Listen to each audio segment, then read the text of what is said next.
right? So how do we pay for a service like that? That is in many ways through community donations. We recently built here a few years ago a hospice house, which is actually an inpatient skilled facility for hospice patients, not just partners in care, but any hospice patient here in Central Oregon.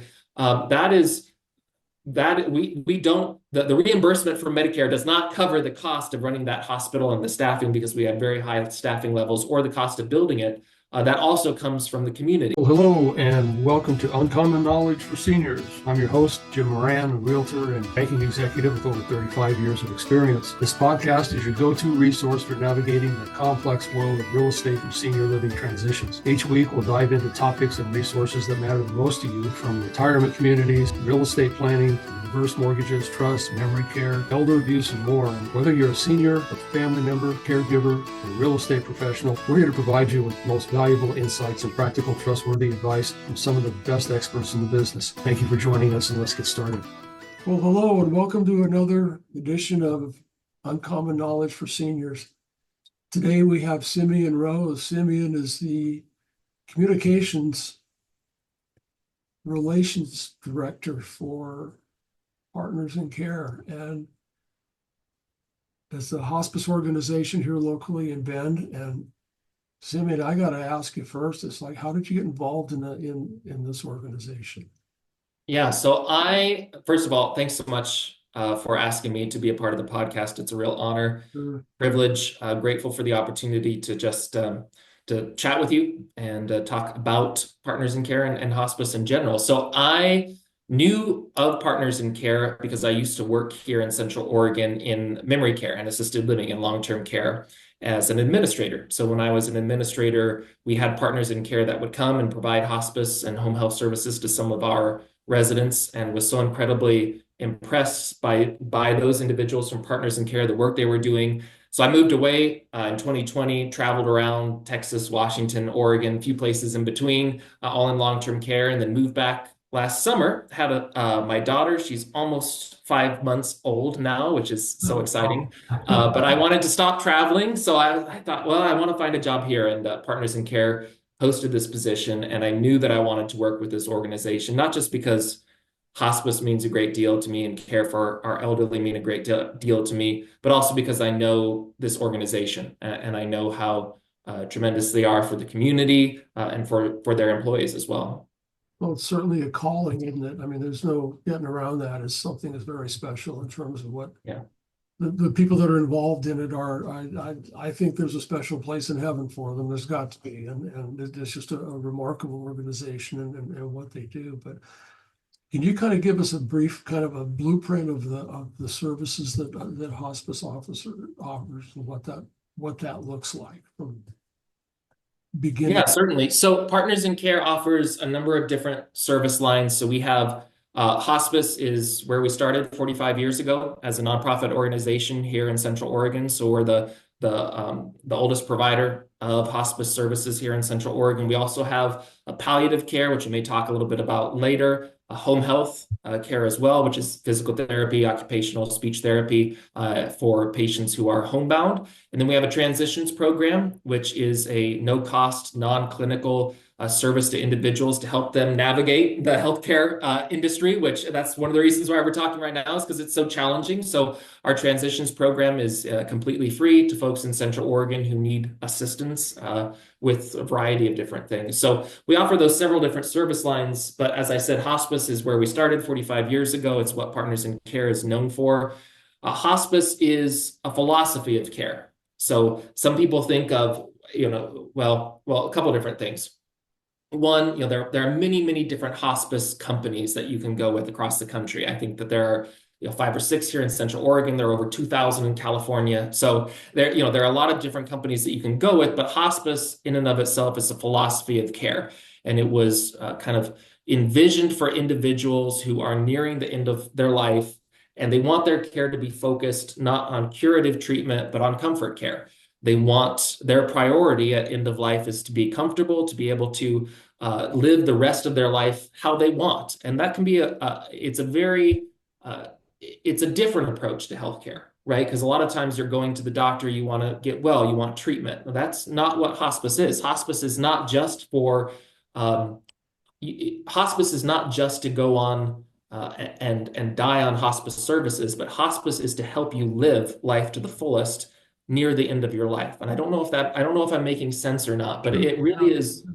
Yeah, it's designed so that, and the technical for Medicare purposes, it's for individuals who have a prognosis of 6 months or less. So that's the technical where Medicare will come in. It's an insurance benefit. With two doctors say, yes, we believe, our best prognosis is 6 months or less. So it does take two doctors to certify that, and then you're eligible for hospice. Now, that could mean, individuals die within 10 days of being admitted to hospice, or individuals may be recertified and have an additional 6 months because it is, an incorrect science, but Mhm. it's one that we try to look at. Okay, as you're nearing the end of your life, how can we best support your priorities, how you want to live at the end of your life, not just how you want to die, but how you want to live at the end of your life. And to many individuals, that comes back to, I want to be comfortable. I want to have the opportunity to, spend time with the people who are close to me and not be worried about what my treatment looks like. Or, every situation is so unique. But I think what I really want to drive home, and if your listeners hear nothing else today, it's that hospice is here to help you live life to the fullest as you near the end of your life. It's much more than just how you die. It's how you live as you near the end of your life. That's what hospice at its heart, at its core, is all about. And that ties in with their whole personal and religious backgrounds and all that kind of thing too, right? I mean, you have to That's correct. that whole thing, and that's going to be massive. That's Yeah, and so Partners in Care in particular, we're an inclusive entity. So we do have chaplains who are here, and they will provide, care to individuals of every religious background and individuals with no religious background. It's about respecting, again, their priorities, how they want to live at the end of their life. And from the social mental standpoint as well, bereavement counselors and medical social workers. And to your point, though, it's not just the clinical side of things. It really is holistic and looking at the person as a whole. Their relationships with their family, can be quite complicating at times, depending on how well you've prepared, and your environment. Where are you living? Are you living in a rural area? Are you, living at home still? Are you living in an assisted living or a memory care? So hospice is so unique. It's very individual. There are, individual care plans that are created because every person is different. Every person wants to live, their life at the end of life in a different fashion. And so when we come in, that's a significant part of what we do is do an assessment, create a care plan that's individual to that person.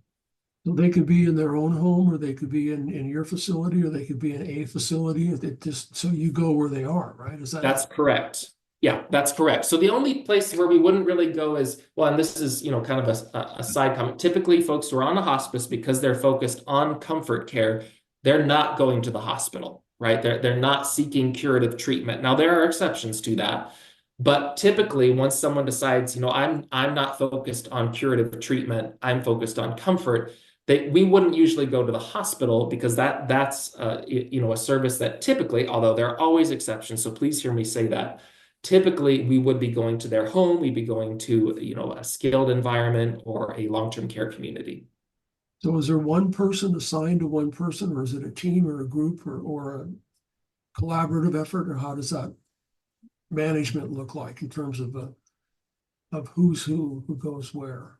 Yeah, so it is a collaborative effort. From the clinical standpoint, what Partners in Care usually does, because we're fortunate to have an extraordinary team of nurses, is we'll have one primary nurse who's assigned. And sometimes that's by region. Sometimes that's, we have one nurse assigned to this memory care, to that assisted living facility. But then also because we're a 24/7 service, you're going to have those on-call staff as well, right? So after hours, weekends, there always needs to be someone who's available because hospice patients, it is quite dynamic. Their needs change quickly sometimes. And so you'll have that one nurse who is primarily assigned, but you'll also have a support team. And then, of course, one of our doctors. And so we have our medical director, Dr. Lewis, but a number of other providers as well who are there to provide support. And then, as I mentioned earlier, chaplain, medical social worker, who typically there's one individual that's primarily assigned, but also backups because things change rapidly in the healthcare world. So that's why we try. It is that team of approach, but we do want one individual who can build that relationship because getting to know the human being, as I mentioned earlier, that's critical. And so if we can have one person who's usually there, better able to build the relationship, that's ideal. So as far as funding and the financial aspects of that, how is Partners in Care funded? Is it Medicare? Is it pretty much, or is it private donations, or how does that look? So when hospice started, and I'm not an expert on the history of hospice, but from what I know, hospice initially started primarily as nonprofit organizations. So nonprofit organizations would come and provide end-of-life care. That began to change when it became a Medicare benefit. And so now you will find more and more and more for-profit companies will come and provide hospice. That's not to say that for-profit companies cannot provide good hospice care. It's a reality of the industry that we are in at this point. Partners in Care is a nonprofit organization. And so, yes, part of the reimbursement that we receive is from Medicare, which is one of the reasons hospice is highly regulated. It should be because it's a very important service that's provided. But it's one of the reasons why we're very intentional about, certifying whether or not someone's appropriate, making sure that all of the care that is being provided is, approved through Medicare. And then the other part of it, because we're a nonprofit organization, is through community donations. And one thing that allows us to do, Jim, is to offer services that we could not offer if we were simply a for-profit organization. So, for example, I mentioned our transitions program earlier. That is a no-cost program. We are not getting reimbursed from Medicare. We are not being paid in any way for that, right? So how do we pay for a service like that? That is in many ways through community donations. We recently built here a few years ago a hospice house, which is actually an inpatient skilled facility for hospice patients, not just Partners in Care, but any hospice patient here in Central Oregon. The reimbursement from Medicare does not cover the cost of running that hospital and the staffing because we have very high staffing levels, or the cost of building it. That also comes from the community. So when they built that facility, if I remember correctly, I think it was a $12 million build. $6 million came from Partners in Care reserves. $6 million came from community initiatives, it speaks to the value of Partners in Care to the community that they're willing to come in and be that support for us. And you have a really strong volunteer base too, don't you? Yes. So we have, as of this month, almost, if not as many volunteers as we do employees, which is extraordinary for a hospice organization. And for a lot of our volunteers, it is personal. In some way, they've had an experience either with Partners in Care, another hospice organization, and they want to find a way to give back. And one of the, we put people to work. If you want to come be a volunteer here, there are so many different opportunities, whether or not it's going and spending time with a patient, whether it's delivering medications, if it's being a greeter at our hospice house, helping with administrative tasks. There are so many different things, and it's a huge value to us. When I used to work in assisted living memory care communities, and we would have hospice as a benefit to some of our residents, those volunteers became very close, with our residents, and they became, a part of their, I wouldn't say, family, right? They become part of their family, a close network at end of life where they build that relationship, and it's an extremely meaningful experience. So yes, if anyone is listening and is intrigued about the idea of becoming a volunteer with a hospice organization, of course, Partners in Care has a fantastic program. There are other hospice companies here in Central Oregon that do as well. It is incredibly meaningful, and I highly recommend to go and at least talk to a volunteer coordinator about it. So do you have like a capacity? I mean, is there so many you can take at one time, or is it limited at all? Or so it's not, the capacity is not limited. It depends on, what our staffing levels are. Mm-hmm. And I will say that Partners in Care is very conservative about ensuring that we don't bring in too many patients for the skilled professionals that we have. There's a constant conversation happening actually with me. I'm somewhat new to my role, but talking with the referrals team and saying, hey, where are you getting referrals? And then talking also to our supervisors, if it's home health or hospice supervisors, and saying, hey, where do we have capacity to, increase our census or increase the number of folks that we're serving in this area or in that area? And it's a dynamic conversation that we're having because we want to be able to provide exceptional care, which means not overloading the nurses and therapists that we have.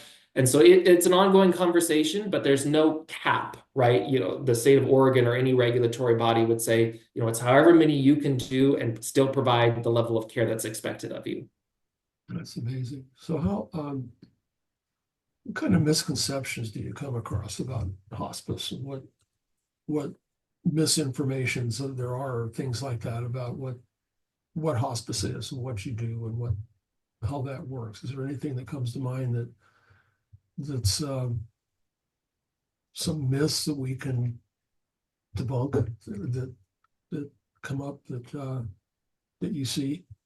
Yeah, so I think there are a few different ones. One of the ones that, and I think that this is a lot of where the fear comes from, is that there is this understanding or this misconception that once you get admitted to hospice, that you will, immediately die, immediately pass away after that, for a number of different reasons. But there's this perception that, oh, you're getting admitted to hospice, that means that you will die there soon after. Now, the prognosis is 6 months or less. Yes, so it is a benefit for individuals as they're nearing the end of their life.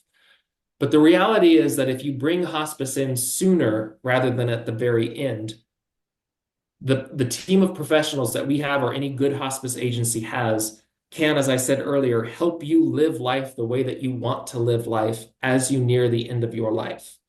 So yes, bringing hospice on when there are 5 days, 10 days left at end of life, which again is an estimate, right? These are medical professionals who are estimating this, but that's an estimate. That can be a benefit to have that team there 5 to 10 days. But how much more of a benefit is it to have the team there, 6 months, 5 months ahead? Because then they can talk to you, they can get to know you and have those conversations about what's important to you. And then as those conversations are being had, they can be there to support you. And I think that this is the other misconception, I think one of the reasons why we have this fear that, oh, I'm going to go on hospice and I will immediately pass away afterwards, is because we think that hospice is one blanket approach, that it's cookie cutter for every single person. You come in, here are the medications that you get, here are the services that you receive, you're on your way.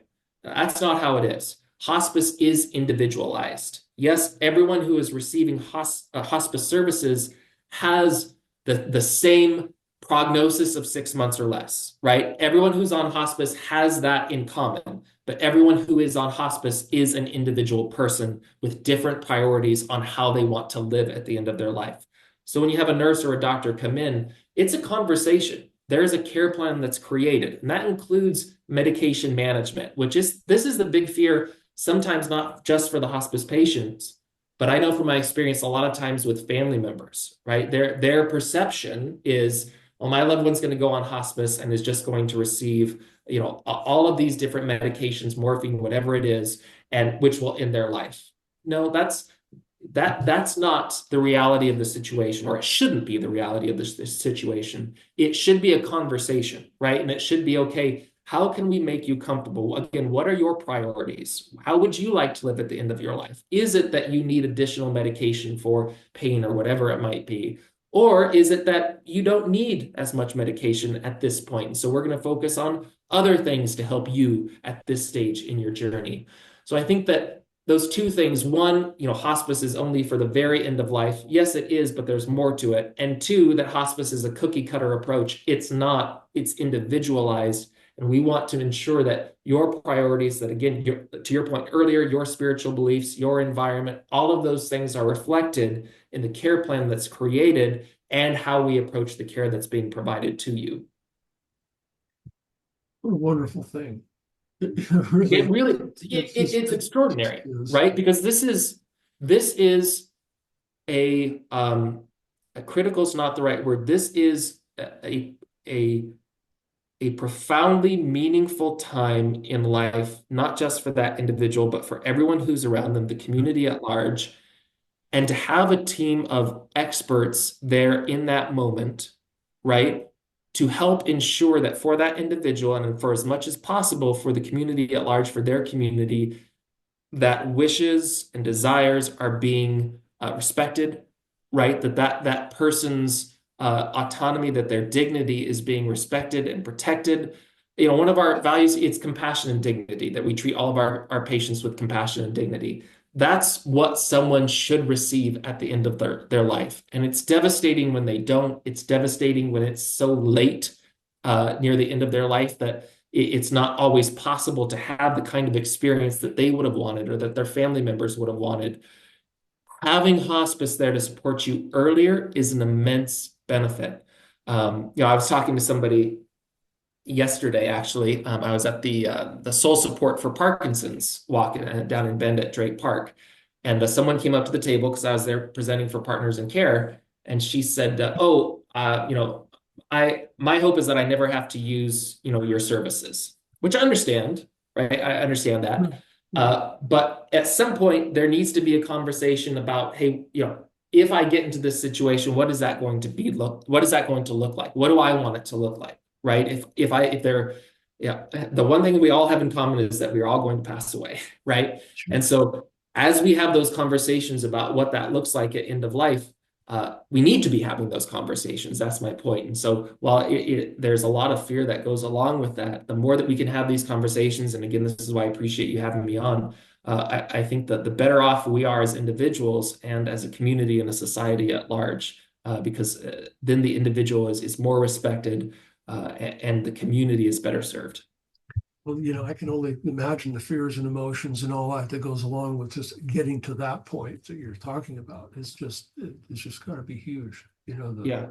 And I'll share a little bit of a personal story, and I'm going off the train of thought here, but okay, good. You tell me if we need to go back on. But so as I shared, my daughter was born just almost 5 months ago, and 2 weeks after she was born, my wife's father rather suddenly passed away, and it was a devastating time. He didn't have the opportunity to meet my daughter because her provider said, hey, we wouldn't have her go into the hospital at 2 weeks old. That would be concerning. So it's a really difficult time, and he had named my wife as the individual to make medical decisions for him.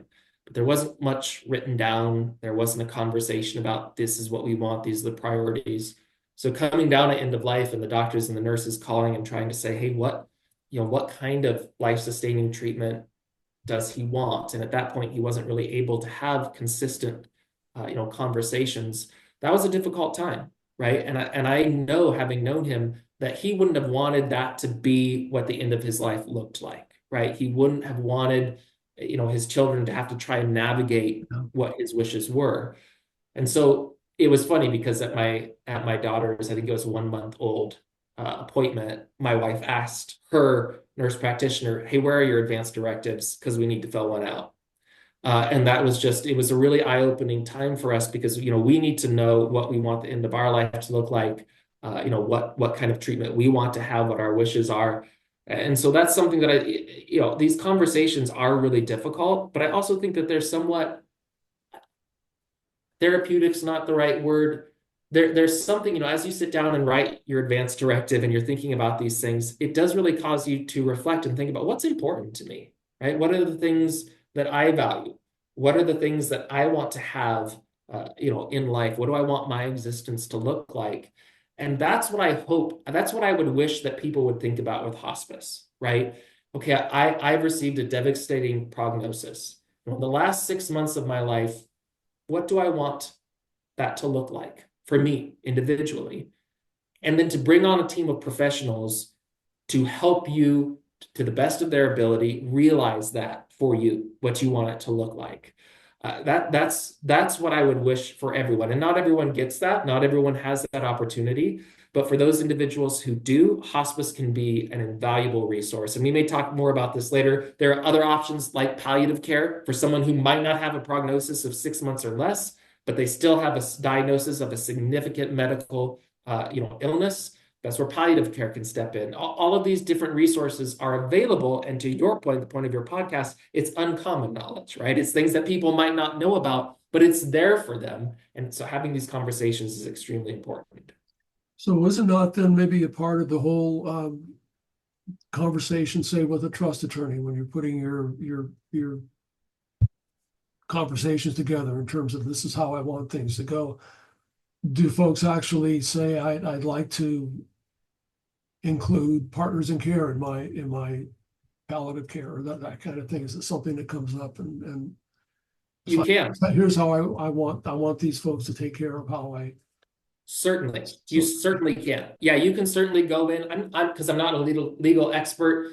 I don't know if an advanced directive or a living will or what would be the best format to do it. You know, in my experience with long-term care, with assisted living, memory care, independent living, when that individual would come in, we would ask them, hey, when it comes to that time, do you have a preferred provider, right? For home health services or for hospice or for palliative care? Is there someone that you'd particularly like to work with?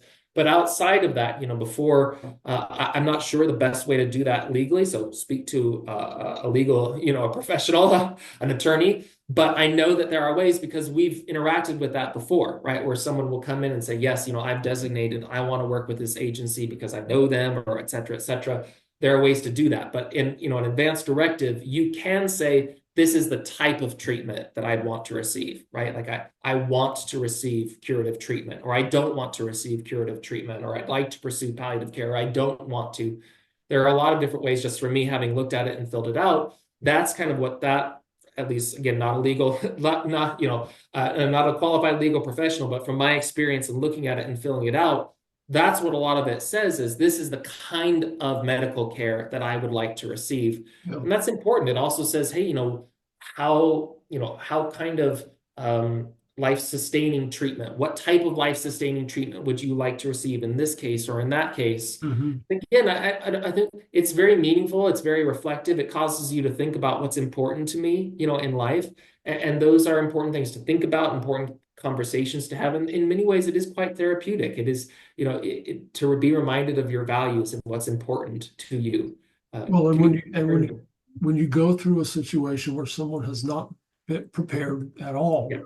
For that kind of thing, it just adds to the pain that you're already going through, and It does. it's a sad thing, because they haven't taken the time to do that, and Yeah. Which is why, and again, that's why, and this is one of the biggest misconceptions. Hospice is not for very end of life. Hospice is a benefit for individuals who have a prognosis for 6 months or less. Don't wait, right? yeah. Receive the service so that you can have that team of experts that is there with you. And again, it's an individualized plan. What your plan looks like at 6 months, 5 months prognosis is going to look different than it is at very end of life. But that is patient driven. It's patient driven. Of course, our doctors and our nurses are there to have a conversation with you, but what that care looks like is patient driven. And the other thing is, if you elect hospice and you say, you know what? No, I changed my mind. And this happens, right? If you're on hospice care and you say, you know what? No, I want to go to the hospital, or I've decided that I want to receive chemotherapy or whatever that might be, right? You can say, I'm removing myself from hospice. I'm going to pursue these other means. That is entirely at your directive to do. It's not as though you sign up and you no longer have the option to receive treatment again. Of course you do. You can always say, you know what? No, I'm going to stop hospice services. I'd like to start back on chemotherapy or whatever that is. So that's an option. I think that's also a misconception sometimes. You can do that. So we obviously have the advanced directive thing where you can, this is how I want things to go. Can you take that further and say, I want you to go to partners in care where I've actually given a directive as to how I would like to see things go? Is it something that could be on file, so to speak? Is it that kind of a situation, or is it at the time that you have to deal with that? I don't know the answer to that. To be honest, I don't know the answer to that. I know. So here's what I do know is that the individual always has the right to change their mind at any point, even if it's written in an advance directive or a will. That individual can say, you know what? No, I have changed my mind, or I have changed what I want. This is now what I want. So I'm not a legal professional, so I'm not sure exactly where you would document what you want in every case. But what I do know is that as far as what services you do or do not want to receive, you can always change your mind. right? And I think that that's really important for patients to know is you can have a hospice evaluation, a nurse can come out, have a conversation with you. Based on that conversation, you can say, you know what, I said this in my will or in my advance directive or whatever it might be, but I'm deciding in this moment that that's actually not what I want to pursue. I want to do something different. You have the right to do that. So this is truly patient individual driven. It's patient individual choice. It's not something that you elect and you're stuck with that for all time. It's not one size fits all. This is up to you. It's a very, very personal thing. So this is a team of people to come in and support what your wishes are and support you in achieving those wishes at the end of your life. About as personal as things get, isn't it? It really is. It's one of those things, obviously, that folks don't really want to address, but they've got to address. And if they can be of the mind that the sooner they do address it, the better off everybody's going to be when that time comes. And I think that's probably the message, I think, here in terms of what listeners need to get to is to really know that that's an option and that it's just an option. And but having that spelled out is certainly something that's more important. So and I would say, as much as I'm not a nurse, I'm not a doctor. I think there's a lot of value to speaking to a healthcare professional, right? Once you receive this, a diagnosis and you want to know more about hospice, I think that speaking to either your doctor or asking them to refer you to someone that you can talk to about, more in detail about, can you talk to me about what medication is going to look like, right? Can you talk to me about what my clinical care is going to look like, which again is highly individualized. Speak to a medical professional. Again, you're not stuck in having these conversations. You can always change how you want it to be, or you can say, you know what, I'm not ready for hospice care. I'd really like to pursue palliative care because I don't want to stop pursuing curative treatment, but I've been diagnosed with a life-limiting illness and my prognosis is 2 years or less, which is typically how palliative care works, what that prognosis is. But I'd like some additional support for symptom management or for stress management, or, I need help navigating, what it looks like for my having an oncologist and a physical therapist and all of these kind of things. That's where a palliative team can come together and really help support you in pursuing curative treatment in the midst of a serious illness. So, there are options, but again, you don't know what you don't know, right? So these conversations are fantastic. The other thing is speak up to your healthcare provider. If they don't know, they hopefully can refer you to someone else who does, a medical professional, and you can have these conversations with them. But as you had just said, it's extremely important to have the conversation. Well, it's comforting to know it's there. Yes. That's the thing is it like, back to don't know what they don't know. It's like, this is a conversation you can have and you don't have to be afraid of it. You can get the facts and actually how it's going to work and what it's going to look like and how you want it to look and what that's going to be. And just not worry about it anymore until it happens, and I think that in itself is comforting, not just for the individual, but certainly for the family and everybody else involved. That this is an option, a conversation you can have now, not necessarily when it's a crisis. Yeah, and crises are extremely difficult to navigate, whatever that might be. But in the healthcare setting, there are so many different options, which is fantastic. But trying to navigate those options after a crisis situation becomes exponentially harder, right? So. And that's what everybody says, even the trust attorneys I speak with, even the, even the guy that puts up the rails in the shower for, all these situations that come up in terms of what we're talking about here. It's like, anticipate these things, get ahead of it to where you're not dealing with it when you're in a crisis, because it just makes it worse. And it's just not going to be as effective as it is if you can get ahead of it and just get some information. And it's available and it's free and it's there. Just do it. Yeah. Well, and having the conversations also helps you think about things you never would have thought of before, right? When I was filling that advanced directive, there's a lot of questions that are like, okay, in this case, what kind of treatment? In that case, what kind of treatment? And I would never have thought about that before. And I don't want, my wife to be, trying to think of, well, okay, what would Simeon want in this situation? I want her to know, right? And so Yeah, we talked through that together. And I never thought about this before. And then talked about, well, why is that your answer? Why is that not your answer? So just thinking through all those different things, you got it. is Yes. important. Yeah. Yes. Well, Simeon, this has been just great. I can't thank you enough. And I feel like the conversation could just keep on going. I know. It's I think we got to maybe one or two of the questions that you prepared. I'm sorry. I feel like I no, derailed it's it, okay. but It's okay. Is there anything else you can think of that we need to bring up that we haven't, that maybe is important to have our listeners know, other than the massive things we've covered already? yeah, no, I think so. I think that so it is important to know that hospice is a philosophy of care, but there are many different hospice providers.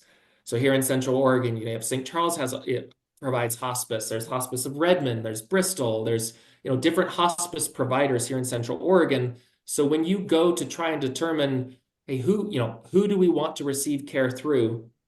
A great way is word of mouth, right? Sure. Chances are that someone who has known or has been a family member of someone who's received hospice services. Just ask, hey, what was your experience? What did you like? What didn't you like? And then the other thing that I will say, as much as people don't like going to websites, so I apologize, this is an important one. So you can go to Medicare.gov and look at something called the CAHPS survey, which is CAHPS, if I'm not mistaken. I can't remember what consumer something hospice palliative survey. I don't remember exactly what it is, so I apologize. But look at the CAHPS survey on Medicare.gov, and it is a survey of results from families of hospice patients Oh, wow. for every hospice provider. Okay. So you can see on there things like, hey, what was their timeliness in responding? How satisfied were you? Would you recommend this hospice or not? And then from that survey, there's a rating 1 to 5 stars. So Partners in Care is rated 5 stars by CMS, which is extraordinary. But I always tell people, like, what does that mean? Well, that comes from the survey results. So what I would encourage you to do is if you're looking into a hospice company, go to Medicare.gov, look at that CAHPS hospice survey, and just look at what the results are. I think that there are 10 different survey questions, 10 or 12 or something in that range. So it's not a huge ordeal, but it just says, did they address what was a priority to me? Were they timely? How was their communication? Would you recommend them? Those results can be really helpful also because those are real results that are collected from family members of previous hospice patients. So those two things, go to Medicare.gov, take a look at just that one data point, right? Which you can search any hospice provider in your area. And then two, ask your friends and family, what was your experience, right? What was your experience with hospice? Because it is such an incredibly important part of life. The decision of who's going to provide hospice care is incredibly important. Yes, you can change, you can switch from one provider to another, but that's an ordeal. It's difficult. Do the research up front through the word of mouth and going on and just looking at the survey results. Those are two great ways that you can kind of get a general idea of the hospice agency when you're trying to make your decision. Simeon, that's just great. I can't thank you enough for this. And if folks want to get a hold of you, what's the best way to do it? I'll have your information in the show notes, but is there cell, email? What's the best way to find The you? best way is just to call me directly. So my direct number, it's 541-706-1335. That's my work cell phone number. So give me a call. Let me know if you prefer text. You're welcome to text me. But you can give me a call. If you Google Partners in Care, you can also find our main number, our office number. They can get in touch with me that way if that's easier for you. You can email me too, but I think just calling my cell phone directly, that's the easiest way. And for anything that we've talked about today, if you want to learn more about hospice or palliative or home health or transitions, any of those things, give me a call. If you want to learn about volunteering, what that looks like. One of the things that I love about Partners in Care, this company in particular, is that we are a community resource. That's why we're here. We're a nonprofit community resource. We're here to provide service and support to the community at large. So if there's anything that I can do or we can do for you, please give me a call. We'd love to provide that compassionate and dignified care. Well, Simeon from Partners in Care, I thank you so much. Yeah, We'll it's keep an this absolute pleasure. conversation going. Thanks, Jim. Thanks. Thank you for listening to this episode of Uncommon Knowledge for Seniors. I hope you found the information valuable and inspiring. If you have topics or circumstances you'd like us to address, please let us know. And don't forget to subscribe to our podcast and visit our website. We're at www.uncommonknowledgeforseniors.com for more resources and to schedule a confidential consultation. And until next time, I'm Jim Moran, reminding you to embrace your next chapter with confidence and clarity. Take care.